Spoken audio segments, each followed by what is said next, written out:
भजन करूं मस्त जवानी में, बुढ़ापा किसने देखा है।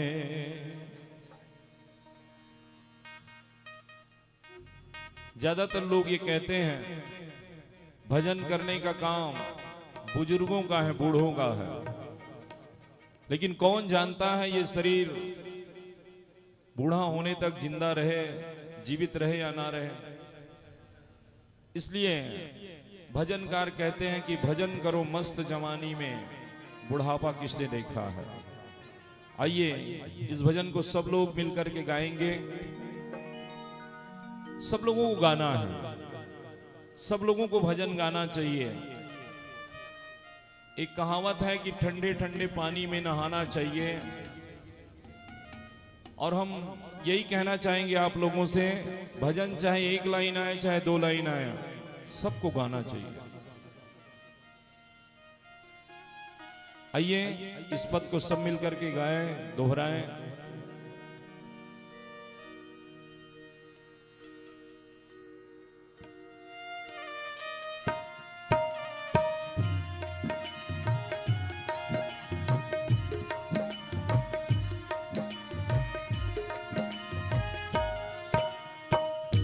भजन करो,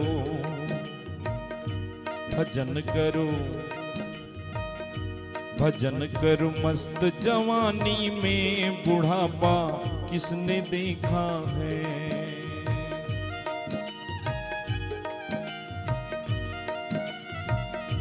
भजन करो मस्त जवानी में, बुढ़ापा किसने देखा है।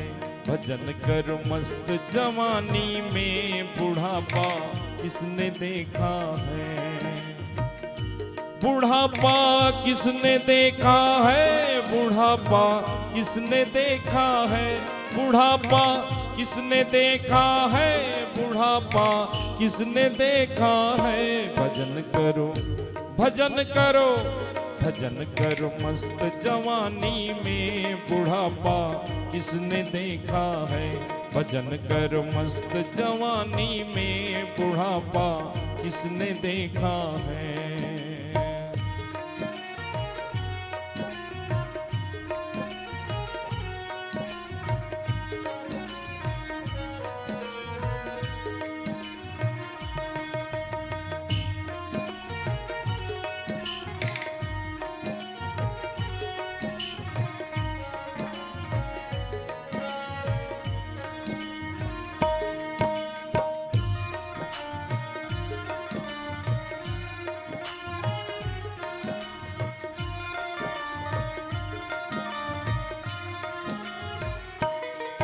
आँखों से अंधे हो जाओगे, तरस नहीं तुम कर पाओगे।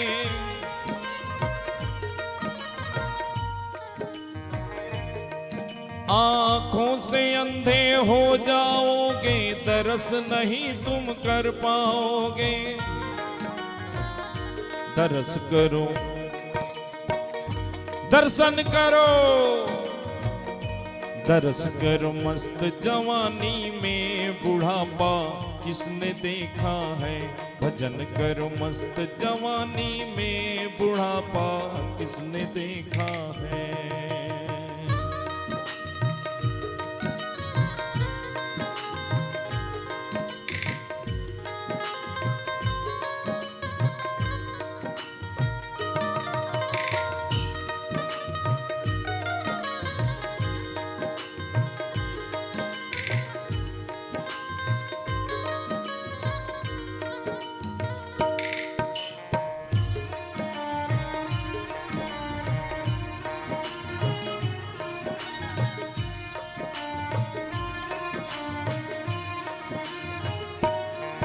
कानों से बहरे हो जाओगे, भजन नहीं तुम सुन पाओगे।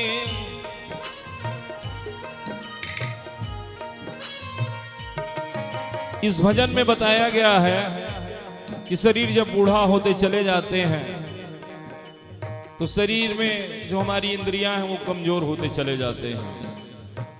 आंखों से कम दिखाई पड़ता है, कानों से कम सुनाई पड़ता है, और इन्हीं बातों को बताया गया है।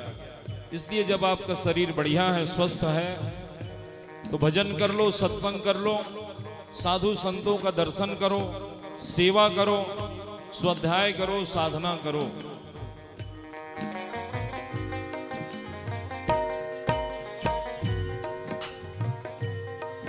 आंखों से अंधे, कानों से बहरे हो जाओगे, भजन नहीं तुम सुन पाओगे। कानों से बहरे हो जाओगे, सत्संग नहीं तुम सुन पाओगे। भजन सुनो, सत्संग सुनो, भजन सुनो, मस्त जवानी में बुढ़ापा किसने देखा है। भजन कर मस्त जवानी में बुढ़ापा किसने देखा है।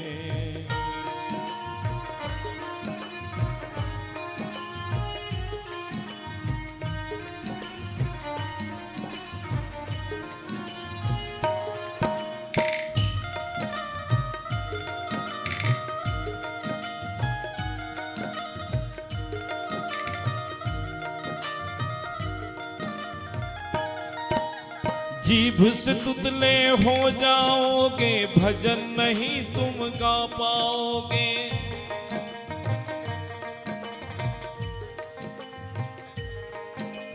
जीभ से तुतले हो जाओगे, भजन नहीं तुम गा पाओगे। भजन गाओ, भजन गाओ, भजन गाओ, मस्त जवानी में बुढ़ापा किसने देखा है। भजन गाओ, मस्त जवानी में बुढ़ापा किसने देखा है। भजन कर मस्त जवानी में बुढ़ापा किसने देखा है।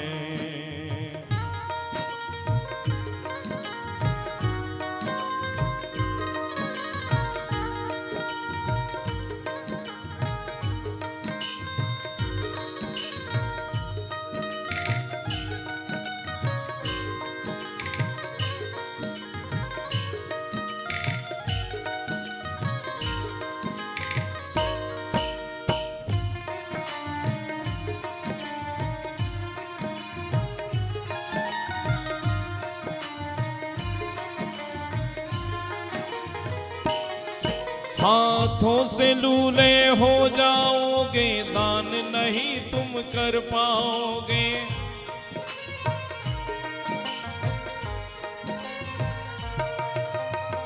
ये विशाल कार्यक्रम के लिए यदि किसी से बनता है तो निश्चित रूप से जो बन पड़े आप सहयोग दीजिए। हमारे साधु संतों के पास कोई अलग से फंड तो है नहीं। हमें चाहिए कि हम अपने मेहनत के कमाए हुए कुछ राशि, कुछ धन दान दें, ताकि भंडारा हो, उनके माध्यम से हम सबकी सेवा हो। और यही बात भजन की इस कड़ी में बताया जा रहा है। हाथों से लूले हो जाओगे, दान नहीं तुम दे पाओगे। हाथों से लूले हो जाओगे, दान नहीं तुम दे पाओगे।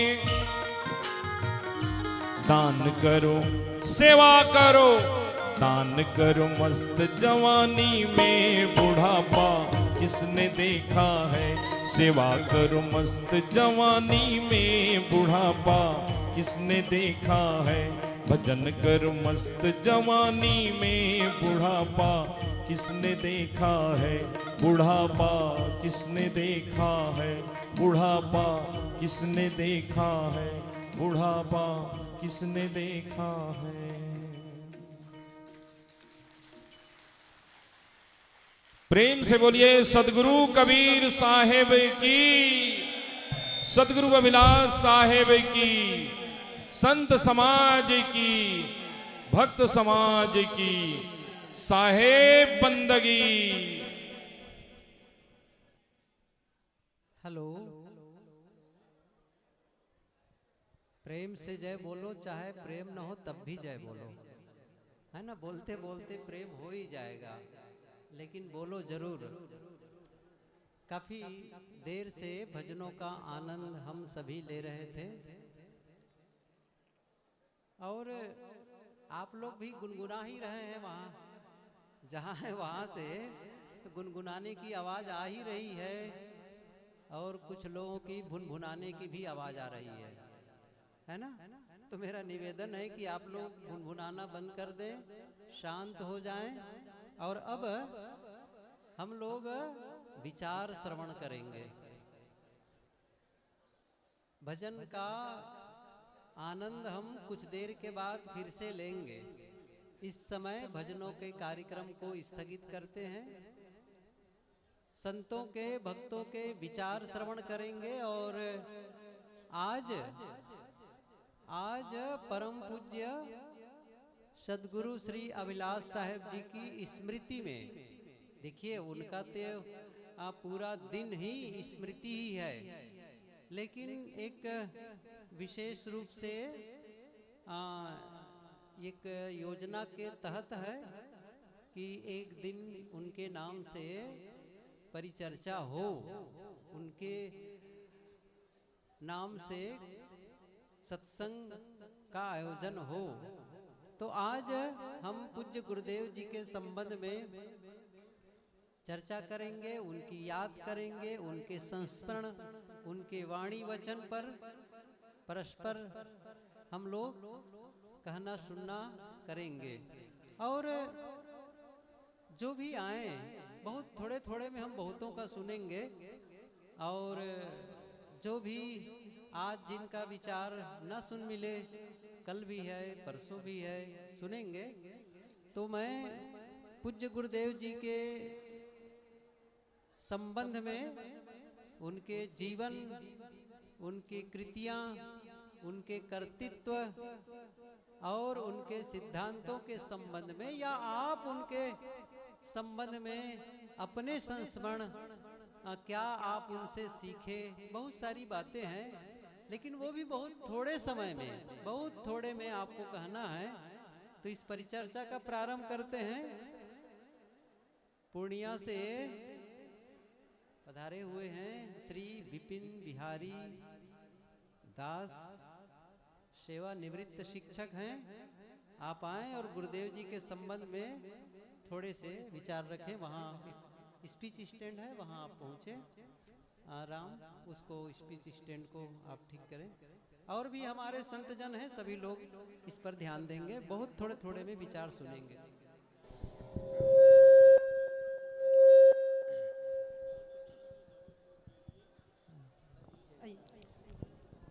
अच्छा अच्छा, दो है क्या? अच्छा अच्छा।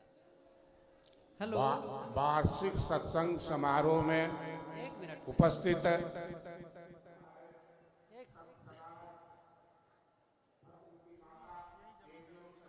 प्यारे बच्चों, यहाँ का 3 दिन का 6 सत्र चलता है। आज यह प्रथम सत्र है। जिस विशाल कार्यक्रम को हम लोग देख रहे हैं, वह किसकी देन है, इस संबंध में 2 शब्द हम आपको से निवेदन करना चाहते हैं। आज की यह प्रथम वेला का जो सभा है, परम पूज्य सदगुरु श्री अभिलाष साहब की स्मृति में यह सत्र चलाया जाता है। तो हम विचार करें, परम पूज्य हम किसकी जयंती या पुण्यतिथि मनाते हैं, वह महापुरुषों का, उन्हीं महापुरुषों के संबंध में, परम पूज्य अभिलाष साहब के संबंध में हम संक्षिप्त में कुछ बताना चाहते हैं। परम पूज्य अभिलाष साहब बहुत ही उच्च परिवार में जन्म लिए और वहां से उनकी जो संस्कृति पले, वह रामायण गीता पाठ आदि वह करते थे बचपन से ही, लेकिन उसमें उनको संतुष्टि बहुत नहीं मिली। उनकी जो चरम और परम लक्ष्य था, वह उसमें उसे देखने को नहीं मिला। ऐसे में किसी व्यक्ति को कुछ पाना चाहते हैं तो जब तक जिज्ञासु नहीं बनिएगा तो आपको वह धन अनमोल रत्न नहीं मिल सकता है। मीरा जी जिज्ञासी बने और संत रैदास चरणों में उनको वह धन मिला। उसी तरह परम पूज्य विलास साहब को प्रथम टीका निर्मल साहब का उन्हें मिला और वो प्रबोध प्रभाव ने जब वो अंदोपांत पढ़ के पढ़े तो उसे उनके हृदय में वैराग की भावना जगी और उसी वैराग भावना से वह 21 वर्ष के उम्र में ही अपना वो गृह त्याग किए।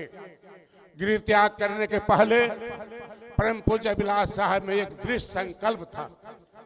किसी काम को यदि करते थे तो हिल डुल के नहीं करते थे, मन में पक्का विचार करके करते थे।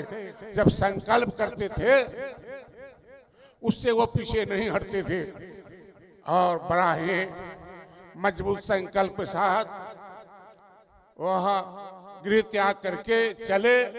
रास्ते में उन्हें ढोरी का कामलकाद हो गया।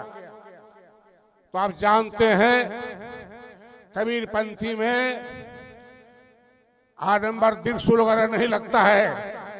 ऐसे ढोरी काका जिसको समाज में देखने से लोग कहते हैं यात्रा खराब हो गया, यात्रा शुद्ध होता है, आप यदि तेल नहीं लगाइएगा तो चिकनाइएगा नहीं। ऐसे लोगों को ऊपर उठाने का कबीर साहब का जो संदेश था, दलित पिछड़े शोषित वर्गों का उत्थान करना, उन्हीं कार्यक्रम को परम पूज्य विलास साहब ने देखा। कबीर खड़ा बाजार में लिए बस हाथ, पहले घर जा रहो अपना, चले हमारे साथ। तो परम पूज्य विलास साहब जी अपने अंदर जो जागृति हुई, घर द्वार नहीं, उनके अंदर जो मलिनता था, विकार था, जला करके वह लोगों को समाज कल्याण में घर से निकल पड़े। और हमारे कबीर साहब का जो मसाल जलता हुआ मिसाल है वो टिमटिमा कर बुझा रहा था। उन्होंने 3 संकल्प लिया कि हमारे समाज में कबीर साहब का मसाल जगाना है तो प्रकाशन करना होगा, उनके ज्ञान को बढ़ाना होगा। इसलिए प्रकाशन का संकल्प लिया। हमारे कबीर पंथियों में, हमारे समाज में कबीर पंथियों का जो सिलसिला था विचार वो डगमगाने लगा। इसलिए वह कबीर पंथियों का एक फौज, कबीर पंथियों का ही नहीं, साधु समाज का ही नहीं, साधिका का भी फौज उन्होंने तैयार किया। और इसके साथ कबीर साहब घूम घूम कर प्रचार करते थे। अभिलाष साहब भी घूम घूम कर प्रचार और शिविर के माध्यम से पक्का साधु और सेवका बनाते थे और पक्का संत और भक्त बनाते थे। इस तरह से कार्य करके उन्होंने वह निखारा। अब मैं संक्षेप में एक बात और बताना चाहता हूं। हम यदि आपसे पूछें कि आप ज्ञानी बनना चाहते हैं कि अज्ञानी बनना चाहते हैं, अब बच्चे को अपना स्कूल भेजते हैं ज्ञानी बनने के लिए कि अज्ञानी मूर्ख बनने के लिए भेजते हैं। कोई ऐसा व्यक्ति है नहीं कहिएगा जो हम अपने व्यक्ति को मूर्ख बनाने के लिए भेज रहे हैं, सही कहिएगा ज्ञानी और पंडित बनाने के लिए भेज रहे हैं। अब याद रखें, संतों के विचार में ज्ञान बनाने की कला है। अज्ञानी हो गए थे, हो रहे हैं अभी भी। जो आडंबर पंडित पुजारी में जो विचार है वो ज्ञान बनाने का नहीं है, आपके ज्ञान का शोषण करता है वो। और साधु समाज जो है वो आपको ज्ञान देता है। और यदि किसी के आडंबर और पुजगरी में खामी आएगा, उसकी यदि आप आलोचना कीजिएगा तो आपको मौत का फरमान दे दिया जाएगा। मैं बता देना चाहता हूं आपको, बांग्लादेश की लेखनी थे, नाम बोल रहे हैं, वह कहा कि मोहम्मद साहब 3 शादी के अंदर अनुचित है। इस जो इसमें कुछ कमी बेसी हो बोलने में तो कोई आपत्ति नहीं है, लेकिन उसको मौत का फरमान निकाल दिया और देश के बाहर 15 बरस से बाहर में है वो। उसी तरह से हमारे हिंदू समाज में भी यदि आडंबर पूजा का विरोध करते हैं, कुछ बोलते हैं, तो वहां भी वो लोग डंडा लेकर तैयार रहता है। तो याद रखें, परम पूज्य अभिलाष साहब ने ज्ञान दे करके लोगों को ज्ञानी बनाने का काम किया, और कबीर साहब को कोई मार नहीं सका। उसकी एक वाणी सबको याद है, सब जानते हैं। ये कहा, कंकर पत्थर जोड़ के मस्जिद लिया चुना है, ताजरी मुल्ला भाग दिया क्या बहरा हुआ खुद है। इतना कहने वाले को भी गोली मार देगा। क्या कबीर साहब को कोई गोली मार सका? ये ज्ञान की बात है। और हिंदू को भी नहीं छोड़ा। क्या पहाड़ पूछे जो हरी मिले, पत्थर पूछे जो हरी मिले, तो मैं पूछूं पहाड़, वासे चक्की भली पीछ का संचार। इस तरह से सत्संग में ज्ञान की खेती होती है। ज्ञान लेकर जाएं और मूर्ख न बने, जीवन का आनंद लें। आज के कबीर साहब, अभिलाष साहब जो है, हमें ज्ञान देने का काम किया है। यहाँ का साधु समाज, यहाँ की व्यवस्था बहुत सुंदर है। सभी समर्पित भाव से काम करते हैं। एक बात मैं और बता देना चाहता हूँ। मेरा पोता कहा दिल्ली से आने के संबंध में कि दादाजी हम जो सनातन लिखे, कहीं राष्ट्रीय कर्म होता है, हम क्या लिखे, बौद्धिज्म लिखे। कहा बड़ा अच्छा प्रश्न। कि सनातन में तो हिंदू मुसलमान नहीं, सनातन में ऊंची नीची जात पूछी जाती है, कबीरपंथी में नहीं, बौद्ध में नहीं। इसलिए मैंने धर्म स्वरूप साहब से अभी प्रश्न किया। कहा कबीरपंथी लिखो। मैं घोषणा करना चाहता हूँ, हमें जब जनगणना हो तो हम कबीरपंथी लिखे, सनातन के साथ कबीरपंथी लिखे, क्योंकि हम जाति भेद नहीं करते हैं, मानव कल्याण चाहते हैं। जय हिंद, जय भारत।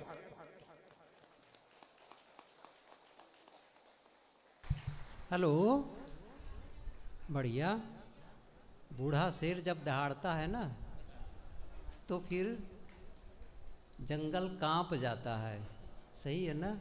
सेवानिवृत्त शिक्षक हैं, जीवन भर पढ़ाए हैं। गुरुदेव जी के अनन्य निष्ठावान भक्त। हम लोग गए हैं आपके घर, तो गुरुदेव जी के संबंध में, सदगुरु कबीर के संबंध में अपने हृदय के उद्गार रखे ओजस्वी शब्दों में। और अब थोड़ा हम संतों के विचार सुने। जैसा कि मैंने कहा कि गुरुदेव जी के संबंध में चर्चा हो तो अच्छी बात है, क्योंकि आज हम सभी यहाँ बैठे हैं और जो कुछ भी यहाँ देख रहे हैं अच्छाइयाँ उन्हीं की कृपा ही तो है। हम अच्छे पथ पर चल रहे हैं, सही पथ पर चल रहे हैं, ये उन्हीं की देन है। आए हम श्रवण करते हैं।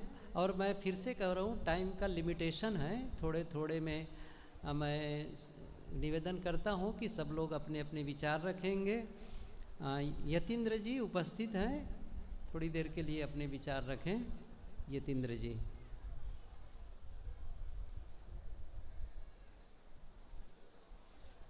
और एक सूचना है, ये रेलवे का टिकट है। कल उनकी यात्रा है प्रयागराज छिवकी से जबलपुर के लिए, और इसमें 5 लोगों का, 3 और 2, 5 लोगों का टिकट है। 5 लोगों का टिकट है, और ये टिकट बुक स्टॉल में छूटा हुआ है, तो यात्रा करने में कठिनाई होगी। ये टिकट काउंटर का टिकट है, रेलवे काउंटर का। तो आप जिसका भी हो, और आने वाली यात्रा का टिकट भी साथ में अटैच है, तो जिसका भी सज्जन, अब नाम तो पता नहीं चल रहा है कि नाम अनाउंस करें, लेकिन इसमें से महिलाओं का भी है, 1 2 3, और 2 पुरुष हैं और 3 महिलाएं हैं। तो जिनका भी हो वो टिकट आकर के ले जाएंगे, नहीं तो मैं ऑफिस में रख दूंगा कार्यालय में, वहाँ से आप लोग जिनका भी हो ले जाएंगे। कल का टिकट है, जबलपुर जाना है प्रयागराज छिवकी से, शाम को 4:10 पर नहीं 8:15 पर ट्रेन है कल रात में चिवकी से। तो जो टिकट यात्रा करने में सुविधा होगी आप रख लें, जिसका भी टिकट है। बुक स्टॉल में पुस्तक खरीदते समय ये टिकट रह गया था। अच्छा बहुत विचार सुने आप लोग।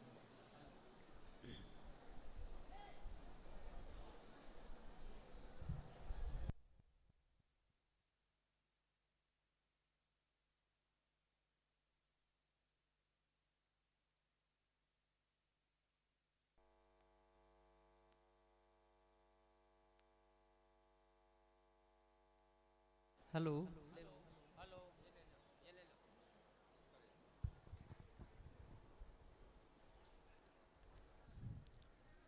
बोलिए सदगुरु अभिलाष साहेब की। और जरा बुलंद आवाज लगाएं ताकि जो आश्रम कैंपस में लोग इधर उधर टहल रहे हैं वो सीधे यहाँ सत्संग पंडाल में चले आएं। बोलिए संत सम्राट सदगुरु कबीर साहेब की। पंडाल का लाइट जला दें। सदगुरु अभिलाष साहेब जी का ये स्मृति पर्व मनाया जा रहा है। पूज्यवर गुरुदेव सदगुरु अभिलाष साहेब जी किसी परिचय के मोहताज नहीं हैं।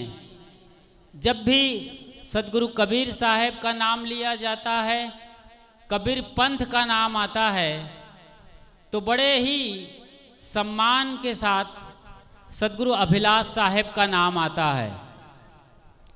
वे न सिर्फ कबीर पंथ के मसीहा थे बल्कि मानवता के लिए पूरे अध्यात्म जगत के शिखर हुए हैं।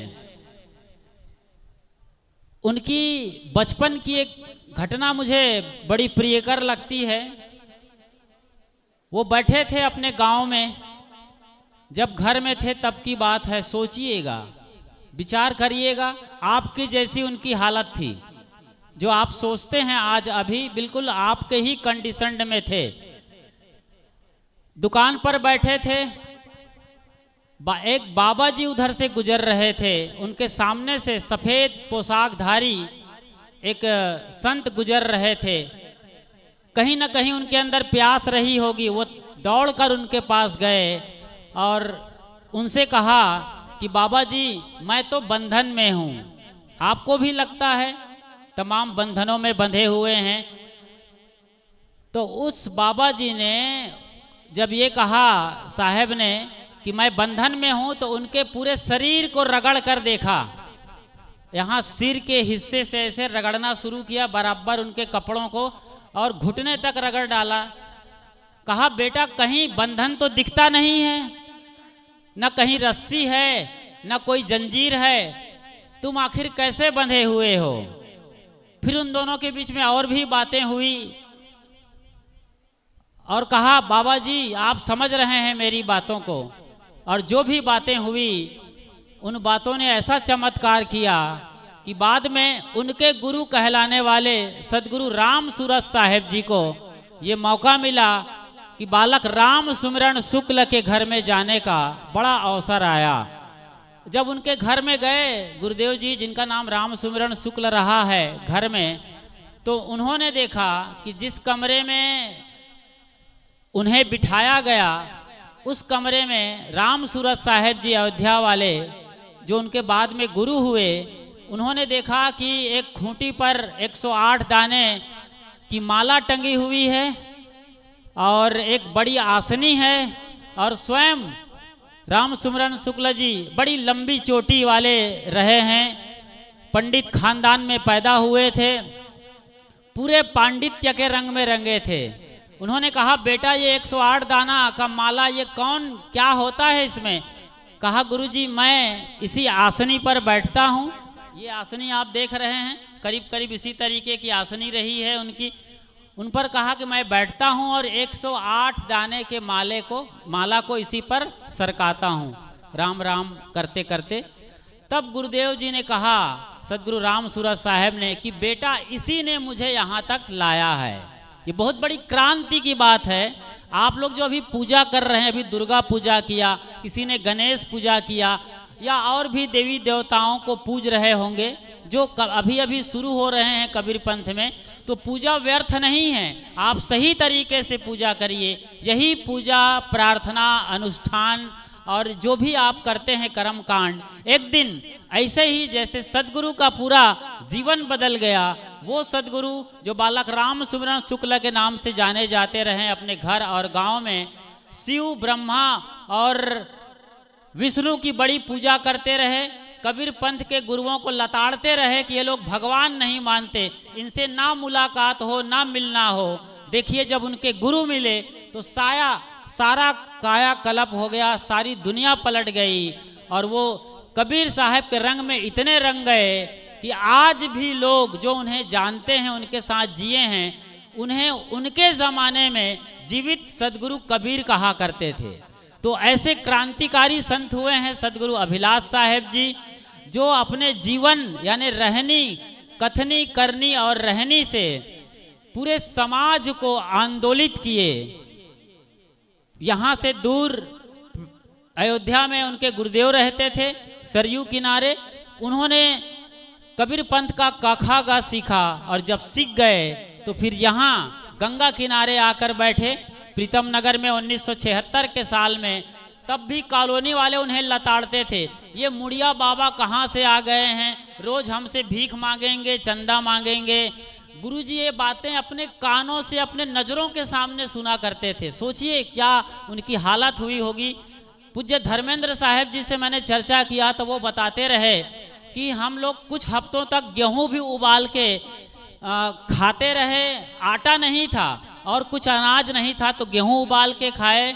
श्री साहब जी ने बताया, जो वर्तमान यहाँ के गद्दी नसीन गुरु हैं, वो बताते थे कि यहाँ से तकरीबन 20-25 से 30-40 किलोमीटर दूर अजवा हम जाया करते थे, जहाँ एक आश्रम है। उस अजवा गांव से साइकिल पर बांध करके वो खुद पीछे बंडल बांध करके पेरा लाए, पैरा पुआल संतों के सोने के लिए।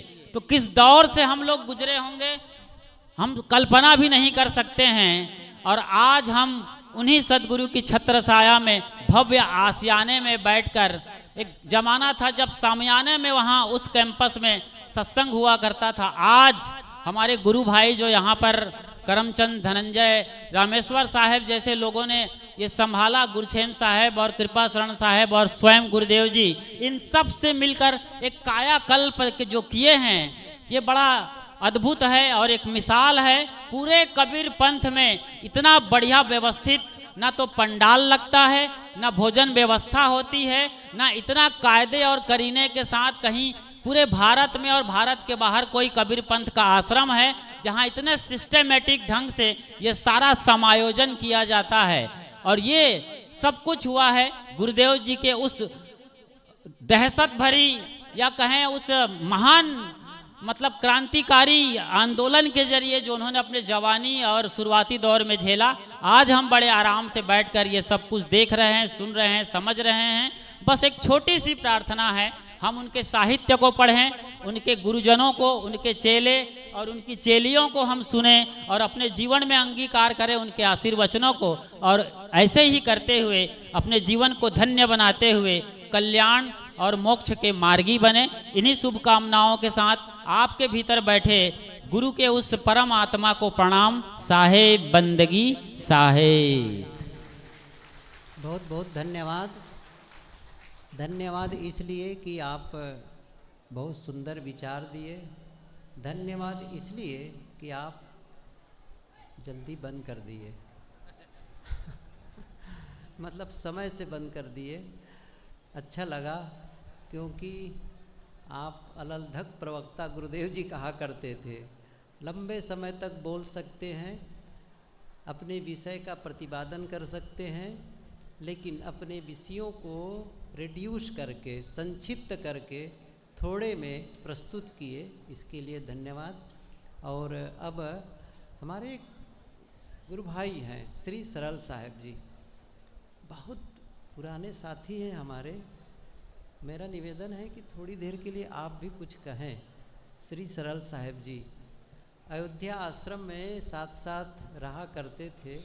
आजकल आप कोछा बाजार में एक कुटिया बना के रहते हैं, बढ़िया है कुटिया उनकी, भ्रमण करते हैं, भजन बढ़िया गाते थे, आज भी गाते अच्छा हैं। बोलते हैं हमारे पुराने मित्रों में से एक हैं श्री सरल साहब। बोलिए सदगुरु देव की।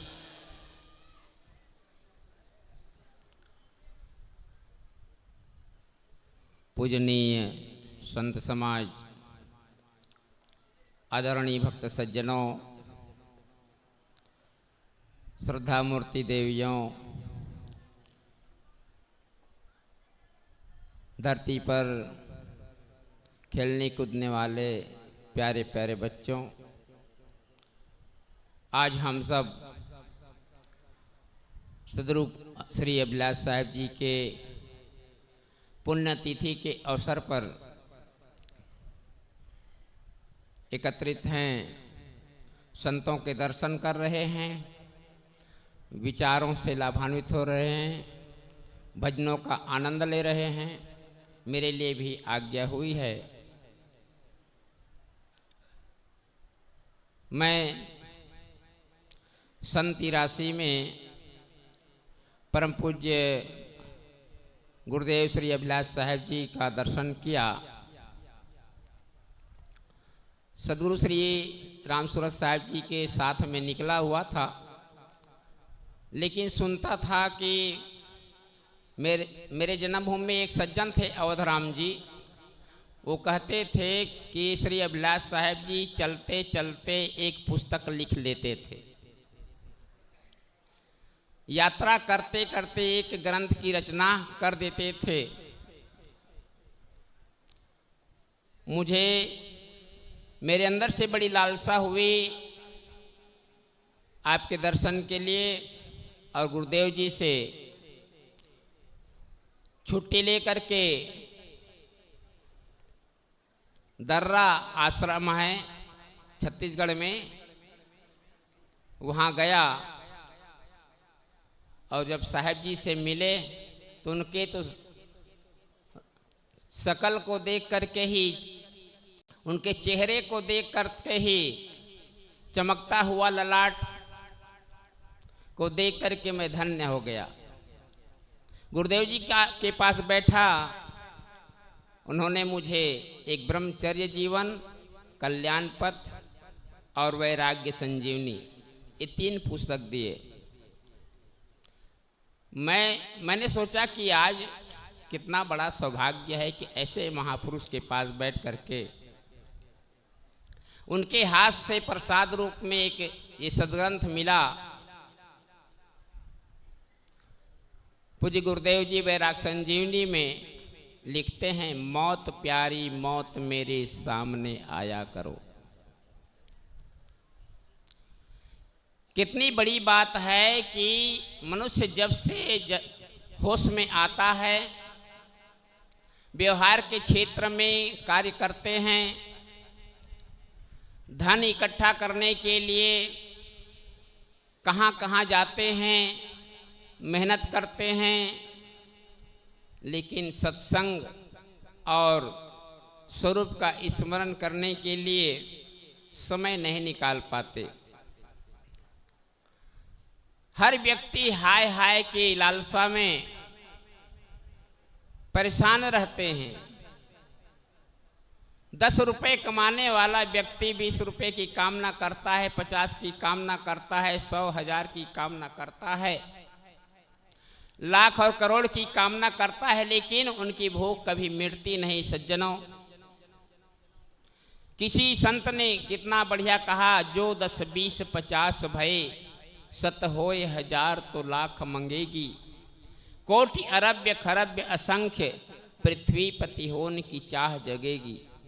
स्वर्ग पताल की राज करो, तृष्णा अधिकी अतियाग लगेगी, सुंदर एक संतोष बिना सठ, तेरी तो भूख कभी न भगेगी, कभी न भगेगी। हमारे गुरुदेव परम पूज्य श्री अभिलाष साहब जी इन सबसे परे होते हुए भी आज दुनिया में जाहिर हो गए हैं। इतनी बड़ी संस्था खड़ी कर दिए, और यही नहीं, कई जगह गुजरात में, छत्तीसगढ़ में, राजस्थान में और इनके नाम से संस्था खड़ी है, लेकिन कहीं भी साहेब जी का नाम एक भी जगह नहीं है।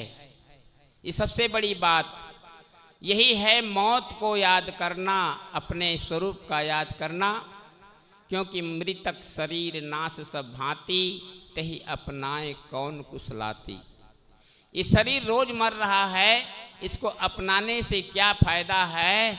इसको, इस मृतक शरीर को मर तो रहा है, लेकिन हम इसके संजोएं, कुछ इसी से कल्याण हो सकता है, इसी से साधना हो सकता है, इसी से भक्ति हो सकती है, इसी से धर्म उपकार हो सकता है, सेवा हो सकता है। तो सज्जनों, परम ऐसे महान पुरुष परम पूज्य गुरुदेव को मैं सत नमन करते हुए, श्रद्धांजलि समर्पित करते हुए अपनी वाणी को विराम देता हूँ। बोलिए सद्गुरु देव की। बहुत सुंदर संत श्री सरल साहब जी, आप अपने हृदय के उद्गार बहुत थोड़े में भाव भरा रख रहे थे। और अब मैं निवेदन करता हूं कि हमारे साथी गुरु रमन साहब जी, आप एक स्टेप आगे आएं और थोड़ी देर के लिए आप अपने विचार रखें। गुरुदेव जी के सानिध्य में काफ़ी समय बिताए आप श्री गुरु रमन साहब, और उनके विचारों से आपका जीवन ओतप्रोत आप महसूस करते रहे कि गुरुदेव जी का लाभ मुझे मिला। धन्यवाद। लाइट जलवा दो, लाइट प्रकाश करो। आप हम सबके साथी हैं, आप उपस्थित हैं, थोड़ी देर के लिए अपने विचार रखें। श्री गुरु रमन साहब।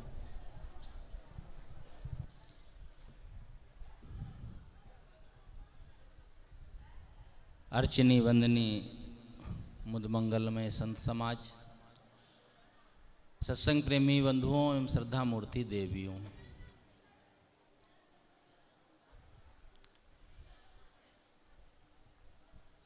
सदगुरु अभिलाष साहब के सानिध्य में कई वर्षों तक रहने का अवसर मिला।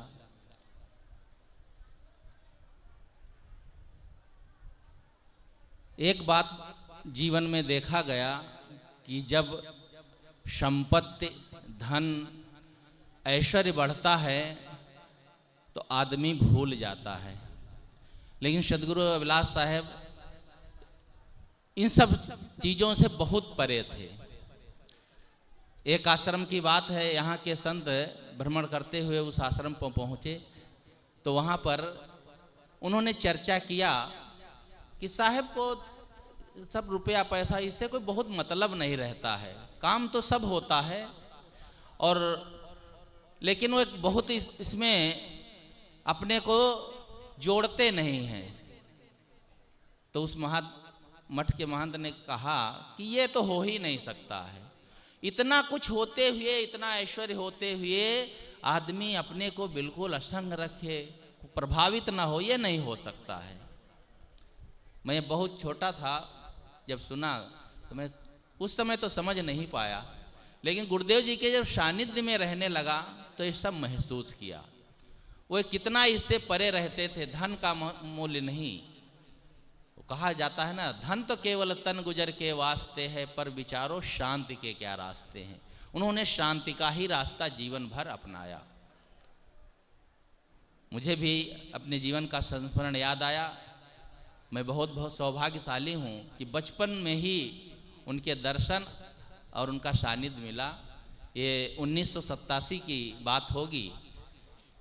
मैं लखनऊ के पास बाराबंकी ज़िला है, वहाँ पर बंधिया बाग, जहाँ पर सदगुरु विशाल देव ने तप किया था, वहीं पर मेरी दीक्षा हुई। संयोग से सदगुरु अभिलाष साहब वहाँ पर उपस्थित थे। मैं गया था अपने मन से मैंने कहा कि मुझे अब दीक्षा लेनी है, जो भक्ति की दीक्षा होती है, उसमें मैं पढ़ाई कर रहा था। तो मेरा मन हुआ, साहब की ओर इशारा किया, तो साहब ने इशारा किया सदगुरु प्रेम साहब की ओर, इनसे दीक्षा लेना। वो समझ गए। तो मेरी जब दीक्षा हुई, सुबह जाना हुआ, चलना था वहाँ से, तो साहब के साथ में संत श्री गुरछेम साहब और संत श्री शीलेन साहब 2 ही लोग थे। अब पहले तो कोई गाड़ी और सारी व्यवस्थाएं होती नहीं थी, साहब सरल ढंग से चलते थे। तो मुझसे कहे कि भैया कहाँ जाओगे यहाँ से? मैंने कहा साहब डालीगंज जाना है, वहीं रहकर पढ़ाई करता हूँ। अरे कहा मुझे भी डालीगंज चलना है, पता लगाओ कौन सी बस जाती है। पता लगाया कि सुबह सुबह अमुक बस जाती है और वहाँ बस स्टैंड से थोड़ी दूर ही चलना पड़ेगा। बैठे बस में, तो भीड़ थी, लेकिन फिर भी गुरुदेव जी को और संतों को जगह मिल गई, मैं खड़ा रहा। तो जब कंडक्टर आया तो मैंने सबका टिकट ले लिया। तो साहब ने आंखों आंखों में कुछ संतों की तरफ इशारा किया, गुरछेम साहब और शीलेन साहब की ओर। मैं समझ गया साहब ये कहना चाहते हैं कि देखो बच्चे ने टिकट ले लिया, तुम लोग ध्यान नहीं देते हो। वहाँ उतरे बस स्टैंड पर, तो वहाँ से कोई ई रिक्शा वगैरह, उस समय वो टेम्पो वगैरह कम चलते थे, तो पैदल जो पैर से चलाने वाला जो रिक्शा था उस पर बैठे। तो एक रिक्शे पर सामान ले करके श्री गुरछेम साहब और शीलेन साहब, और एक रिक्शे पर अपना बैठे। कहा बेटा आओ यहाँ पास में बैठ जाओ। मैं बड़ा संकोच किया, गुरुजी के पास कैसे बैठूं? तो उन्होंने पकड़ के बाँह अपने पास में बैठा लिया।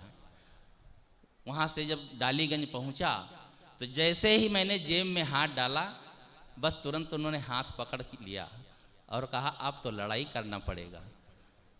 बस बेटा तुम बड़े कमाने लगना, अभी तो पढ़ाई करते हो, कमाने लगना तब खर्चा करना। बस ये बात मुझे उनकी घर कर गई। और उसी के 3 वर्ष बाद 1990 में मैं जब इधर निकला, तो एक बार गुरुदेव जी के पास बैठा था, तो मैंने कहा गुरुदेव जी आपने कहा था कमाने लगना तब सेवा करना, अब मैं तो कुछ कमाता नहीं हूँ, कैसे सेवा करूँ आपकी? कहा तू तो मुझे समर्पित ही हो गया, अब इससे बड़ी और सेवा क्या हो सकती है? जिसने अपना जीवन ही दे दिया, अब इससे बड़ी तू सेवा क्या करेगा? ऐसे थे गुरुदेव। मुझे याद आया कि उनको इन सब बाहरी भौतिक चीज़ों की कोई महसूस ही नहीं होता था कि यह चीज़ें महत्वपूर्ण हैं। महत्वपूर्ण है तो व्यक्ति महत्वपूर्ण है। उनका एक सूत्र भी है, वो कहा करते थे कि धन धन नहीं होता है, जन धन होता है। प्राणी धन होते हैं। कई बार मुझे कहीं जाना होता था तो साहब अपने हाथ से निकाल कर देने लगते थे पैसा, तो मैं कहूँ साहब है मेरे पास। तो कहा बेटा ये सब किसका है? ये भी तो सब तुम्हारा लोगों का है। कोई भी इस चीज़ पर ध्यान नहीं देते थे कि इस सब चीज़ों का मूल्य है। मूल्य है तो व्यक्तियों का है, और यह सब जगह होना चाहिए, घर परिवार में भी होना चाहिए। ये गुरुदेव जी की एक एक बात की सीख लेनी चाहिए। किताबों से तो लेना है और साथ साथ में उनकी वाणी से। आज तो सारे साधन उपलब्ध हैं, इन सब साधनों का उपयोग करके गुरुदेव जी की वाणी से, उनके विचारों से हम सब सीख लें, और उनके संस्मरण, उनकी बातें कहने की नहीं है, बहुत कहने के लिए तो कितने दिनों तक कही जा सकती हैं। उनके संस्मरण में संत श्री राम साहब ने लिख भी दिया है, एक पुस्तक तैयार की है, दर्पण, जीवन दर्पण को, उसमें भी आप पढ़ सकते हैं, जान सकते हैं, बहुत बढ़िया उनके जीवन के संबंध में। अब मैं और बातें कुछ नहीं कहूँगा, बस मैं पूज्य गुरुदेव जी को सत सत नमन करते हुए श्रद्धांजलि अर्पित करता हूँ। बोलो सद्गुरुदेव को जय। बहुत बढ़िया। श्री गुरु रमन साहब जी अपने संस्मरण गुरुदेव जी के संबंध में सुना रहे थे कि गुरुदेव जी किस प्रकार ज्ञानवान थे, त्यागवान थे, वैराग्यवान थे, करुणावान भी थे, करुणा के महामूर्ति थे। और ये कोई वैराग्य और करुणा कोई अलग अलग नहीं है, ये आप समझो। कुछ लोगों को लगता है वैराग्य का मतलब कठोरता। वैराग्य का मतलब कठोरता नहीं है, वो करुणा है। हम जरा उसमें थोड़ा से संबंध नहीं बना पाते हैं। अभी मेरा ये विषय नहीं है कहने का, लेकिन जो उनकी करुणा है, कभी कभी जो उनकी डांट भी होती थी ना, फटकार भी होती थी ना, वो करुणा का ही रूप होता था। आप समझे, जब कोई छोटा बच्चा किसी प्रभांति बीमार है, हाथ में कहीं फोड़ा है, तो माँ खुद ले जाती है डॉक्टर के पास। और यदि बच्चा चिकित्सा कराने में आनाकानी करता है, इंजेक्शन लगवाने में, फोड़े को चीरा लगवाने में, तो फिर माँ खुद उसको पकड़ करके डॉक्टर से कहती इसको चीर दो, इसके फोड़े को काट करके मवाद निकाल दो। बच्चा रोता है। अभी कोई दूसरा आदमी कोई बच्चे को एक थोड़ी सी भी चाटा लगा दे तो माँ नाराज हो जाएगी, लेकिन डॉक्टर से कहती नहीं, इसको रोने दो, इसको फाड़ना है। तो वो जो कठोरता दिख रही है ना माँ की, और कभी कभी माँ बच्चे को थप्पड़ लगा देती है। क्यों लगा देती है? क्योंकि उनको वो गलत करते नहीं देखना चाहती है। वो करुणा का ही रूप है। गुरुदेव जी कहा करते थे, जब छोटे बच्चे को माँ थप्पड़ लगा देती है तो छोटा बच्चा बैठ के रोता है, देखता कहाँ है? माँ की ओर। समझ रहे हैं ना? बैठ के रो रहा है। अच्छा, थप्पड़ किसने लगाया है? माँ ने। अच्छा, देख किसको रहा है? माँ को। उन्हें पता है भले ही इसने थप्पड़ लगाई है, लेकिन गला भी तो यही लगाने वाली है, प्रेम भी तो यही देने वाली है। वो जो स्नेह है ना गुरुदेव जी का, वो स्नेह हम सबको मिला। ये जितने लोग यहाँ बैठे हैं ऊपर और नीचे, सब महसूस करते हैं जो उनके सानिध्य में आए। तो थोड़ी देर हम उनके विचार सुने। अब बहुत व्यस्त हमारे साथी विवेक जी यहाँ उपस्थित हैं, ऑफिस में व्यस्त रहते हैं, लेकिन धन्यवाद है जो यहाँ तक आप आए। और मैं चाहता था कि आएँ, तो मेरी चाहनाओं को ध्यान में रख करके आप यहाँ तक आए हैं। आप सूरत कबीर पारक आश्रम सूरत के मंत्री हैं, वहाँ की व्यवस्था देखते हैं। आप आएँ, गुरुदेव जी के सानिध्य में रहे हैं, गुरुदेव जी से दीक्षित हैं, और गुरुदेव जी के जीवन का जो ज्ञान है, जीवन के जो विचार हैं, आपके लिए बहुत ही कारगर सिद्ध हुए हैं। आप उनके जीवन से प्रभावित हैं, उनके बताए पथ पर चल रहे हैं। थोड़ी देर के लिए अपने विचार रखें। विवेक जी।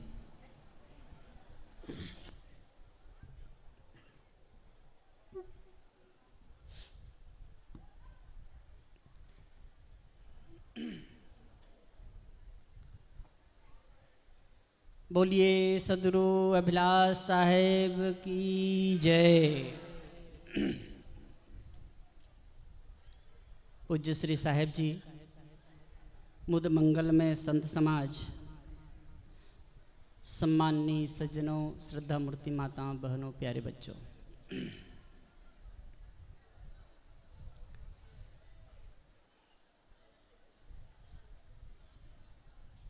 आज ये सभा सदगुरु अभिलाष साहेब जी को समर्पित है, उनकी श्रद्धांजलि मित है। हमारे अनेक संतों ने उनके जीवन के संदर्भ में कहा, अपने संस्मरण भी बताए।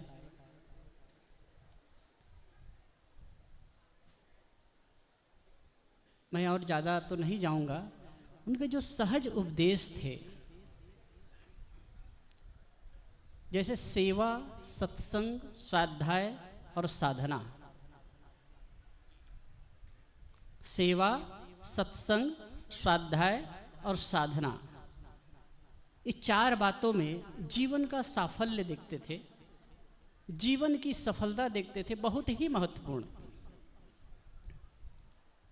मैं पढ़ रहा था तभी गुरुदेव जी से मुलाकात हुई, बहुत छोटा था तब से। और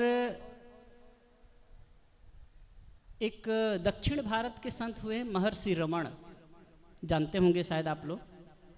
वो सदगुरु अभिलाष साहब, उसके बाद महर्षि रमण, फिर बुद्ध के बारे में जाना, महावीर स्वामी के बारे में जाना। तो वो मुझे बहुत अच्छा लगा, सबका सिमिलर।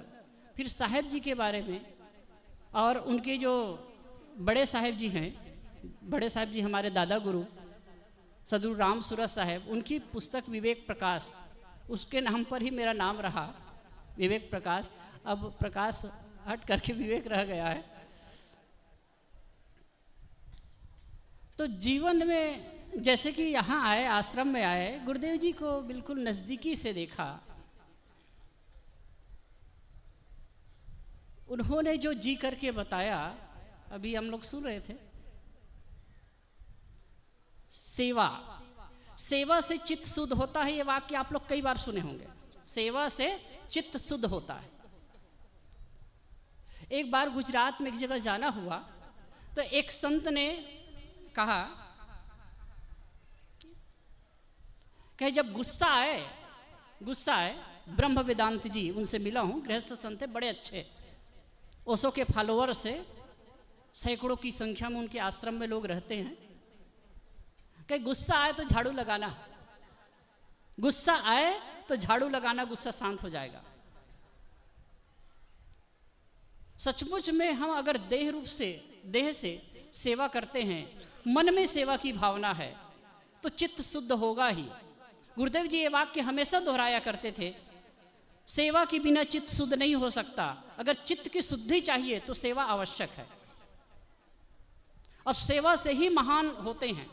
साहेब जी कहा करते थे कि पहले वो पुस्तक लिखते भी थे और पुस्तक बेचते भी थे, और गाड़ी चलती थी बैल, जैसे कोई क्षेत्र में छत्तीसगढ़ वगैरह में कहीं जाते थे तो बैलगाड़ी में ढोते थे, तो वहाँ लाद देते थे, बांधते थे, तब चलते थे, सब प्रकार की सेवा करते थे। एक संस्मरण बताऊं, एक बार गुरुदेव जी की सेवा में श्री राम साहिब जी थे, मैं था, और यही ज़्यादा दिन तो अवसर नहीं लगा सेवा में रहने का। तो शाम के समय भोजन मैं कराता था, दोपहर में श्री राम साहिब जी कराते थे।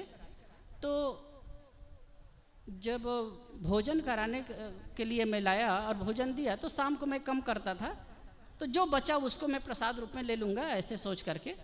तो साहिब जी हाथ धो करके आए और कहे कि इतना हो जाएगा? तो मैं कहा हाँ साहिब जी, मैं खाने का मन नहीं है, इतना हो जाएगा। तो कैसे जवान आदमी हो, इतना कैसे खा लो, इतना से कैसे हो जाएगा? और वो कुछ फल ऐसे ही ला करके दे सकते थे, लेकिन इतने करीने से शायद हम लोग भी, मैं तो उतना नहीं कर सकता, इतना करीने से काट करके और कटोरी में, एक कटोरी में केला और एक कटोरी में सेव रख करके लाए।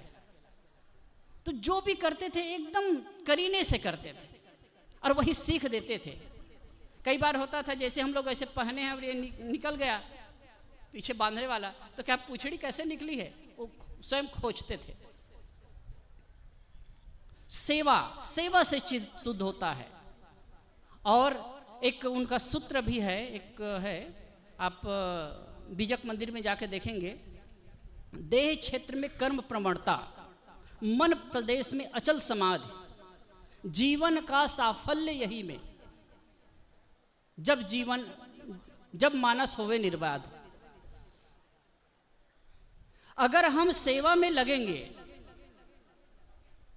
परिश्रमी होंगे, तो शरीर स्वस्थ होगा, अच्छा होगा, और मन में प्रसन्नता और शुद्धता होगी ही। तो पहली बात सेवा। दूसरी बात है सत्संग। सत्संग के माध्यम से ही हमें बोध हो सकता है। लगातार सत्संग हम करते रहें। आजकल सत्संग एक व्यवसाय जैसा भी हो गया है, और बातें चलती हैं, सुनते हैं, लेकिन वास्तव में सत्संग जो सही चर्चा है, ज्ञान की चर्चा है, वो हम सुने, ग्रहण करें, तो उससे हमारे जीवन की सार्थकता होगी। पूज्य श्री ज्ञान साहिब जी बहुत सुंदर इस पर व्याख्या करते थे। सजनों नाम संग सत्संग, सत्संग के दो रूप, सजनों नाम संग सत्संग। सज्जनों का संग करना सत्संग है, अच्छे लोगों का, अच्छे पुरुषों का संग करना सत्संग है। और अच्छे लोगों का संग करेंगे तो हमारे विचार भी अच्छे होंगे, हमारा भाव अच्छा होगा और हमारे कर्म भी अच्छे होंगे। और सत्य का संग करना, सत्य क्या है? सत्य दो ही चीज सत्य है, एक जड़ सत्य है, दूसरा चेतन सत्य है। लेकिन जड़ परिवर्तनशील है और चेतन अपरिवर्तनीय है, जो आपके घट घट में बैठा है। हम सेवा की, भक्ति की, ज्ञान की चर्चा तो करते हैं और कबीर साहब की गुणानुवाद भी गाते हैं, लेकिन उस तथ्य को नहीं समझ पाते। कबीर साहब ने कहा ना, घट घट दीपक बरे लखे नहीं अंध है, लखत लखत लखी परे कटे यम फंद है। घट घट में दीपक जलता है, अंधा आदमी उसे लगता नहीं है। एक प्रकार से तमाचा है, अंधा आदमी उसे लगता नहीं है। हम भी नहीं लगते हैं तो अंधे ही हैं। जब हम किसी के साथ बुरा व्यवहार करते हैं, किसी के साथ छल छद्म का व्यवहार करते हैं, किसी के साथ हिंसा हत्या का व्यवहार करते हैं, तो अंधे नहीं है क्या? यदि वह तत्व आपके अंदर है, आप समझते हैं, वो परम तत्व सबके अंदर है। कबीर साहब की ये वाणी तो सबको याद होगी, घट घट मेरा साइया सुनी सेज न कोय, और कस्तूरी कुंडल बसे मृग ढूंढे बन माए। हिंदी जानने वाले सबको ये याद होगी और कहते भी हैं, लेकिन फिर भी समझ नहीं पाते। तो सत्संग के माध्यम से इस सत्य को समझना है। जिस सत्य को मैं ढूंढता हूं, जिस सत्य के लिए मैं दौड़ता हूं, जिस सत्य के लिए भटकता हूं, वो मेरे अंदर है और वही सत्य सबके अंदर है। सबके अंदर चैतन्यता है। और इसके लिए एक वाक्य और समझिए। कितने लोग कहते हैं साधुओं को देखकर बहुत स्वार्थी है, किसी किसी को हम कहते हैं ना स्वार्थी है। वास्तव में सही अर्थ में जो स्वार्थी होगा वही प्रार्थी हो सकता है। ध्यान दीजिएगा, सही अर्थ में कोई स्वार्थी होगा वही प्रार्थी हो सकता है। स्व के अर्थ, स्व के प्रयोजन को जो समझेगा, अपने को जो समझेगा ना, और जो समझेगा कि मुझे किन बातों से दुख होता है, किन विचारों से, किन भावनाओं से मैं पीड़ित होता हूं, उस चीज को अच्छी तरह समझ लेगा तो वो दूसरे के साथ वैसा व्यवहार नहीं कर सकता। तो सत्संग का मतलब है सत्य को समझना, और बराबर हम सत्संग करेंगे तो ये समझ सकेंगे। और ये भी समझना होगा कि किसी का भी सुधार होगा तो सत्संग के माध्यम से ही सुधार हो सकता है। दंड के बल पर, कानून के बल पर सुधारा नहीं जा सकता, दमित किया जा सकता। फिर स्वाध्याय है। स्वाध्याय खुद का अध्ययन।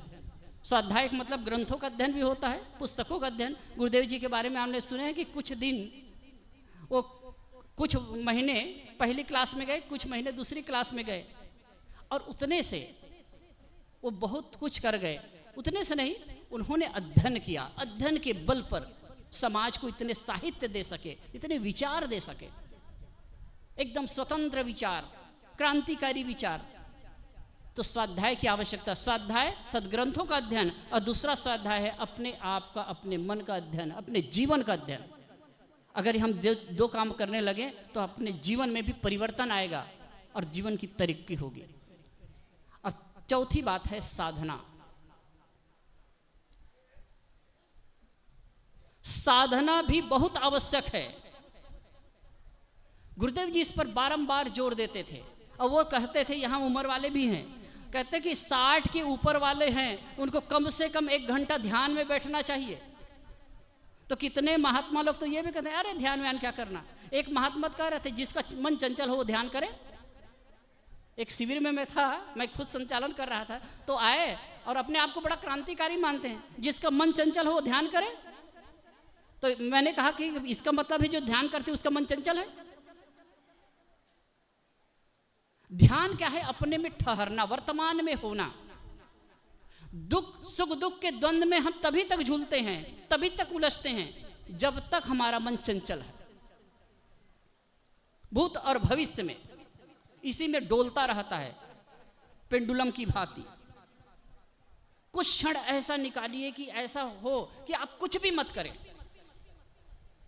अपने घर में किसी कोने में बैठे, निरांत एकांत, ऐसे समय कुछ निकालें और बैठें कि उस समय कुछ भी ना करें। आप अगर करने लगेंगे तो महसूस होने लगेगा, धीरे धीरे अगर आंतरिक गहराई में उतरते जाएंगे तो एहसास होगा कि नहीं, यहाँ कुछ है, अपने में है। हम जिस सुख को, जिस शांति को, जिस परमात्मा को बाहर ढूंढते हैं वो कहीं बाहर नहीं है, अपने अंदर है। और आदमी करेगा। इस बात पर सदगुरु अभिलाष साहब जी बारंबार जोर देते थे और वो कहते थे 60 की उम्र जो अधिक हो गई, 60 के ऊपर वालों को अधिक से अधिक समय देना चाहिए। और एक विज्ञान है, मनोविज्ञान है कि जिसकी जितनी उम्र है उतना ध्यान जरूर करना चाहिए। अरे कुछ बैठिए, खाली होकर कुछ मत करिए, जब तब ये वो कुछ भी मत करिए, आप रिलैक्स होकर के बैठिए। मैं एक छोटी सी बात कह के विराम दूं।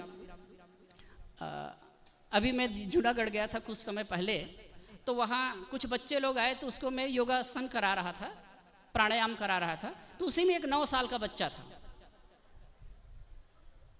तो प्राणायाम कराने के बाद में श्वास पर मैं ध्यान कराना शुरू किया। तो वो बच्चा बैठा तो एकदम अडोल अबोल की स्थिति। तो फिर मैं कहा आँख खोलो, तो वो बच्चा आँख खोले ना, तो उसको पकड़ के हिलाया गया। तो उसके पिता ने कहा, वैसे 3-4 बार 2-3 दिन तक रहा मैं, तो हर बार ऐसे होता था।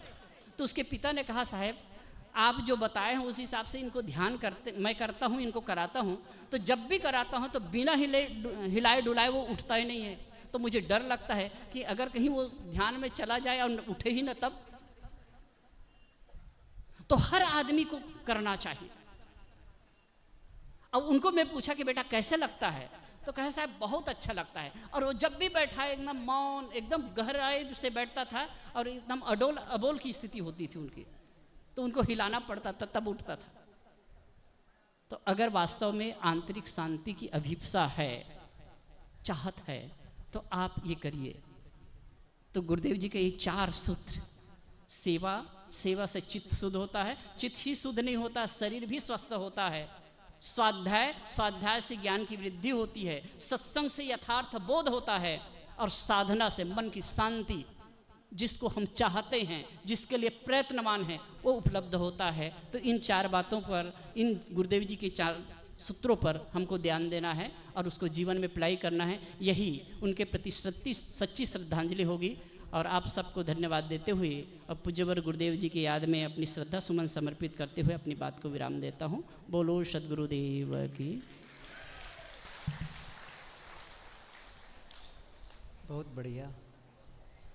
सेवा, स्वाध्याय, सत्संग और साधना,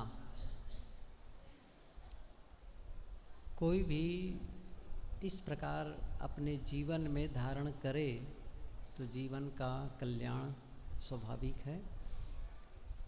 और अब विचार सुने।